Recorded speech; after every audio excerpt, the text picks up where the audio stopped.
நான் உங்கள் ஆயுர்வேத மருத்துவர் டாக்டர் ரஷீதா.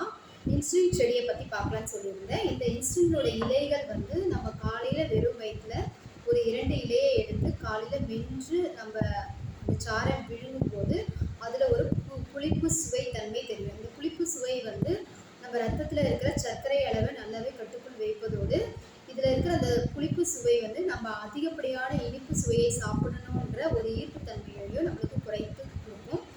இந்த இலையில வந்து நல்ல பாக்டீரியாவான ஈகோலே என்ற பாக்டீரியா வந்து நம்மளுக்கு குடலுக்கு நல்லாவே ஒரு பயனளிக்கக்கூடியது. மற்றும் இது வந்து ஒரு ப்ரோபயோட்டிக்காக வேலை செய்யும். அது மட்டும் இல்லாமல் இதில் இருக்கிற அதிகப்படியான புரதச்சத்து, இரும்புச்சத்து, ஆஸ்கார்பிக் அமிலம் போன்ற எண்ணற்ற சத்துக்கள் இதில் இருக்குது.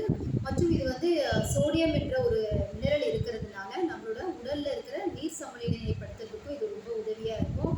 மற்றும் இதில் வந்து ரைசோம் என்ற ஒரு என்சைம் இருக்கிறதுனால நம்மளோட கிட்னியோட ஆரோக்கியத்தையும் இது மேம்படுத்தி கொடுக்கும். மற்றும் இது வந்து நம்மளோட இனிப்பு தன்மையை குறைத்து இனிப்பு சாப்பிடணுன்ற ஒரு ஈர்ப்பு தன்மையையும் இது நல்லாவே குறைச்சி கொடுக்கும். இது வந்து நம்ம டெய்லி ஒரு 2 இலையை மென்று சாப்பிடலாம். அப்படி இல்லை அப்படின்னா இதை வந்து ஒரு டீ டிகாக்ஷன் மாதிரி இந்த மாதிரி பாயில் பண்ணி ஒரு வாட்டராக கூட நம்ம எடுத்துக்கலாம். இந்த மாதிரி குடிக்கும்போது HbA1c அப்படின்ற ஒரு சர்க்கரை நோயாளிகளுக்கு எல்லாருக்குமே தெரிஞ்சிருக்கிற ஒரு விஷயம். இதை வந்து படிப்படியாக குறையக்கூடிய தன்மை கூட நம்ம பார்க்கலாம்.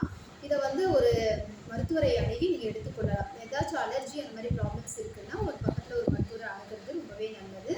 இது வந்து ஒரு இஞ்சி மற்றும் மஞ்சள் வகையை சார்ந்தது. இது வந்து கேஸ்டஸ் விக்னஸ் அப்படின்னு இதனோட தாவரவியல் பெயர். இது எல்லா வீட்லேயுமே இது சாதாரண